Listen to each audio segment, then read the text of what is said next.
Polamreddy Dinesh Reddy open challenge. Andhra Pradesh environment management corporation chairman Polamreddy Dinesh Reddy సంచలన comments. Jaganmohan రెడ్డికి మరియు ఆయన టీమ్ కి ఓపెన్ ఛాలెంజ్. 3 ప్రభుత్వ మెడికల్ కాలేజీలకు తప్ప మిగతా వాటికి కనీసం బేస్మెంట్ కూడా వేయకుండా నోటికొచ్చినట్లు మాట్లాడటం మానుకో. అమరావతికి 1,00,000 కోట్లు ఖర్చు చేస్తున్నామని చెబుతున్న జగన్మోహన్ రెడ్డి దమ్ము ధైర్యం ఉంటే నిరూపించాలి. ఛాలెంజ్ విసురుతున్నా. జగన్మోహన్ రెడ్డి, నీ పాత చింతకాయల పచ్చడి మాటలు ఆపు. నకిలీ మద్యం సూత్రధారులు, పాత్రధారులు మీ వాళ్లే. పెద్దిరెడ్డి రామచంద్రారెడ్డి, జోగి రమేష్ ఇందులో కీలక వ్యక్తులు.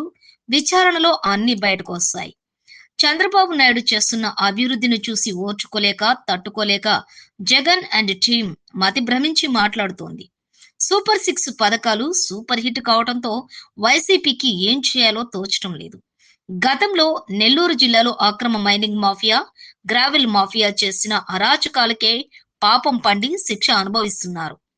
గత వైసీపీ ప్రభుత్వంలో కోవూరు నియోజకవర్గంలో దారుణమైన పరిస్థితులు ఉండేవని, ప్రస్తుతం కోవూరు అభివృద్ధిలో పరుగులు పెడుతుందని ఆంధ్రప్రదేశ్ రాష్ట్ర environment management corporation chairman, Telugu Desam party యువ నాయకులు పోలంరెడ్డి దినేష్ రెడ్డి అన్నారు.